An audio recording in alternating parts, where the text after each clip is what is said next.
Huir de las milicias, finales del siglo XVIII. Si no quieres entrar a las milicias, mejor pélate para la Sierra Gorda. Roberto Santiago se quedó pensando y se resolvió. Era un muchacho de apenas 16 años, pero de lo que sí estaba seguro es de que no quería ser soldado. Él era tejedor, pero tampoco le gustaba mucho trabajar en el trapiche. Te debes dar prisa, pues nos dijeron que ya anda por aquí el coronel de caballería, don Ignacio García Rebollo. Traen gente que pasa de casa en casa levantando un censo para ver a quién se pueden llevar para el nuevo ejército. Eso se lo dijo el mulato José Salamanca, un panadero muy reconocido que vive por la ribera del río. ¿Y usted sí quiere entrar a las milicias? Pero, ¿y qué haría con la panadería? Conmigo no hay problema, yo estoy exento del servicio militar. ¿No ves que estoy medio cojo de un pie? Así que a mí no me preocupa. Pero ya te dije, si tú no quieres entrar, mejor vete rápido. En la Sierra Gorda yo tengo un amigo que vive en el partido de la Purísima Concepción de Landa. Tiene un pequeño taller de telas en su casa y como tú eres tejedor le puedes ayudar.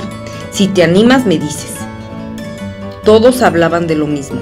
Las cosas habían cambiado mucho en Querétaro y en todo este reino de la Nueva España desde que los reyes Borbones en España subieron al poder.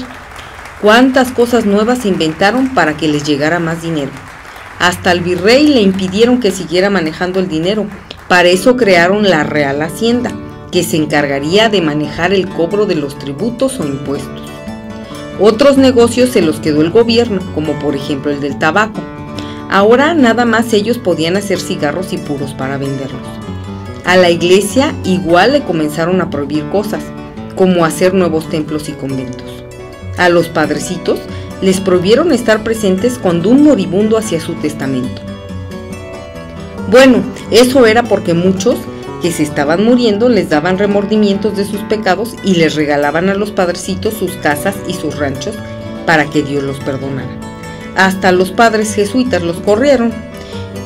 Y por último, esto de hacer un nuevo ejército, ¡qué barbaridad!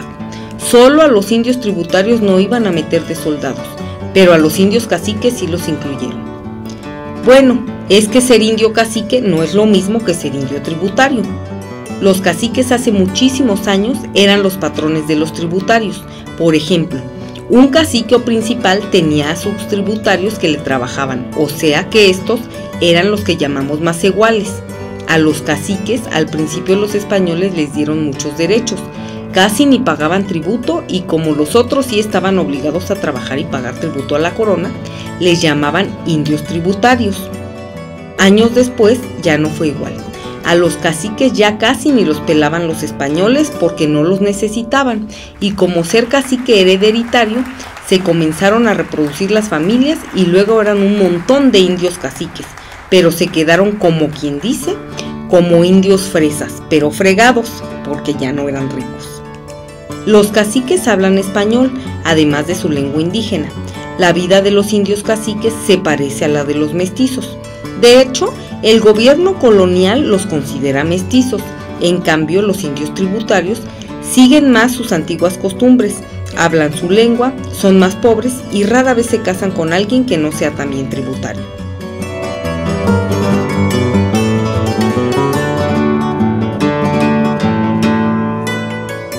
Roberto Santiago era un indio cacique y le tocaba entrar al ejército, pero no quería. Así que lo pensó muy bien. Platicó con su mamá y le dijo que se iba a la Sierra Gorda, a Concepción de Landa. Su mamá le dijo: hijo, cuídate mucho, ese lugar está lejísimos. Recuerda encomendarte mucho a la Virgen del pueblito y no te olvides de nosotros. Yo creo que en poco tiempo ya puedes regresar, nada más que terminen el censo. Roberto Santiago llegó a la Purísima Concepción de Landa y fue a buscar al maestro Julián de la Cruz. De inmediato se acomodó en su casa y comenzaron a trabajar en el pequeño taller. Julián tejía en su taller jergas de lana, pero también tenía otro donde tejía telas de algodón. Las telas no son del mismo tamaño, los que son para la lana son anchos y los que tejen el algodón son angostos. Aquí se producían pocas telas comparado a la grandísima cantidad que hacían en Querétaro. De hecho, Querétaro era la ciudad que más telas producía en toda Nueva España. Aquí la producción de Julián surtía al pueblo de Landa y a otros que estaban cerca. Cuando supo el maestro Julián que me había venido para no entrar a las milicias, me platicó que aquí bien cerca, en el pueblo de Saucillo, había una compañía de milicianos. ¿Y por qué aquí hay soldados?, preguntó Roberto. Ya tienen aquí tiempo. Llegaron para aplacar a los indios que se vinieron huyendo de los pueblos y se establecieron en la sierra. Aquí no los podían controlar, pues está lejos de Cadereyta, nuestra alcaldía mayor.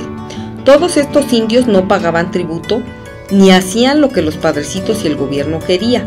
Por eso entró el ejército, para aplacarlos.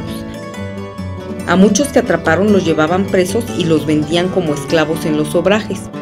Pero eso ya se acabó. Ya está todo tranquilo. ¡Qué horror! Pero qué mala suerte que aquí tan cerquita esté una compañía de milicianos. Y se me preguntan por qué no me quedé para el censo en Querétaro. Mira, ni cuenta se van a dar. No creo que te diga nada. Además son muy buenas personas. Pronto los vas a conocer. Un día llegaron a preguntar por el maestro Julián de la Cruz, varios de ellos. Uno era el sargento José Morán, que además era sastre, el cabo Rafael María Sierra, arriero, y el soldado Manuel Torres, agricultor. Todos eran mulatos. Pasaron al taller y se pusieron a platicar con el maestro Julián. Se veían simpáticos. Sin embargo, Roberto mejor no se acercó a ellos. Quedaron de encontrarse por la noche en la plaza porque era la fiesta del Santo San Miguel. A mí me sorprendió que todos ellos tuvieran un oficio. Le pregunté al maestro Julián cómo era eso posible. Me platicó que efectivamente se dedicaban a practicar su oficio y viven de él, pero cuando los requieren en la compañía, ellos acuden. Como todos tienen en el mismo lugar sus casas y sus tierras, ayudan cuando están en peligro y también así ellos protegen sus propiedades. Esa tarde el maestro me llevó a conocer la iglesia, aprovechando para pasearnos. El templo era bonito y estaba muy arreglado. Lo que me sorprendió fue un Cristo negro, tallado en madera. Se veía como si tuviera los ojos saltones. Yo estaba atentamente viendo al Cristo y le dije al maestro, ese Cristo tiene ojos de pozol, o sea de frijol. Una señora que estaba delante de nosotros volteó a verme muy enojada y me dijo que era un majadero. Yo me disculpé y salimos de la iglesia, pero todos me voltearon a ver. Fuera de la iglesia estaban los milicianos tomando un agua fresca. Discutían acaloradamente sobre los milagros de los santos. El soldado Manuel Torres dijo que eran mentiras los milagros y aclaró: yo tenía una estampa de la Virgen de Guadalupe porque me la recomendaron como muy milagrosa. Solo me la tenía que poner en el sombrero para que me cuidara. Un día venía yo de la sierra con mis mulas cargadas y una cayó y comenzó a rodar. Rápido saqué la estampa de la Virgen y le dije: por favor, Virgencita, saca mi mula. Pero no, la mula se rodó y se rompió las patas. De inmediato el sargento José Morán le recriminó: Manuel, por favor, no digas eso. Pero para nuestra mala suerte había algunas personas que nos escucharon. A la mañana siguiente nos mandó llamar el señor cura. Fuimos el maestro y yo, pero también habían acusado a Manuel Torres. Nos comentó que sus feligreses estaban muy incómodos por la falta de fe y de caridad que mostraba el nuevo visitante del pueblo, así como algunos de los milicianos. Nos pedían que por favor recapacitáramos. Hablé con el padre y le pedí disculpas. Días después vino por mí el señor cura. Nos habían denunciado ante el Tribunal del Santo Oficio a mí y al soldado Manuel Torres. Para evitar que desapareciera o me fugara, me llevaron detenido al curato. Estaba aterrado. Cuando se enteraran mis papás, iban a sufrir mucho. El padrecito me vio tan triste que ni me amarró las manos. De Landa me enviaron con un señor a la misión de Palmillas, para que el reverendo padre que atiende esa misión me tuviera preso mientras recibían instrucciones del Santo Oficio. Al llegar a la misión, me metieron en un cuartito que está junto a la iglesia. Mi sorpresa fue grandísima cuando vi al soldado Torres también encerrado, pero a él lo tenían bien amarrado y le pregunté por qué lo tenían así. El soldado me dijo: como no me dejaba agarrar, se me echaron encima dos buenos cristianos y me amarraron. Pero ni crean que nos vamos a quedar aquí, en cuanto podamos nos pelamos. Ay, señor Torres, ¿cómo cree que nos vamos a escapar? Nos podemos condenar eternamente si hacemos eso. No, muchacho, ¿cómo crees? Nomás pídele perdón a Diosito por lo que dijiste y ya estuvo. No cometimos ningún crimen. De todas maneras, escuché que mañana nos van a enviar a un lugar más seguro para que no nos escapemos.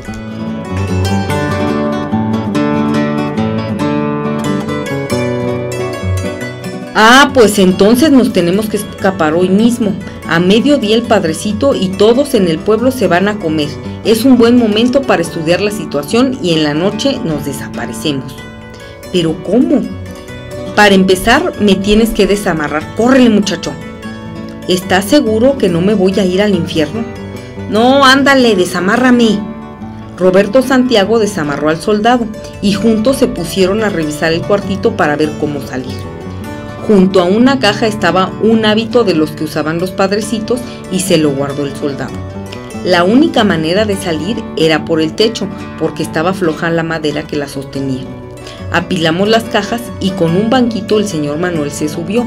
Comenzó a desbaratar los adobes que estaban junto a la madera. Yo recogía los pedazos grandes que caían al suelo, para que no nos escuchara nadie y limpiaba el polvo, porque de seguro al rato alguien iba a venir a traernos algo de comer. Ya eran como las 11 de la noche cuando Manuel escaló la pared. Luego me ayudó desde arriba para podernos brincar. Antes de salir, Manuel se cambió de ropa. Se puso el hábito y de veras parecía un padrecito, excepto por los cabellos que los traía medios esponjados. Comenzamos a caminar a prisa, pero con mucha calma. La calle estaba sola, así que en un ratito ya estábamos afuera de la misión. Nos encaminamos para la villa de Valles, que está por la Huasteca, porque el soldado conocía bien esos lugares. Caminamos toda la noche. La luna nos ayudó aclarándonos el camino. Al llegar al siguiente pueblo, el soldado me llevó con un compadre de él que se dedica a transportar mercancías con sus burros. Como tenía una salida a Querétaro, me envió con él para que me regresara a mi casa. Ese mismo día me encontraba yo de camino otra vez rumbo a Querétaro. Finalmente estaba a salvo. ¡Qué bueno que nos pudimos escapar del padrecito!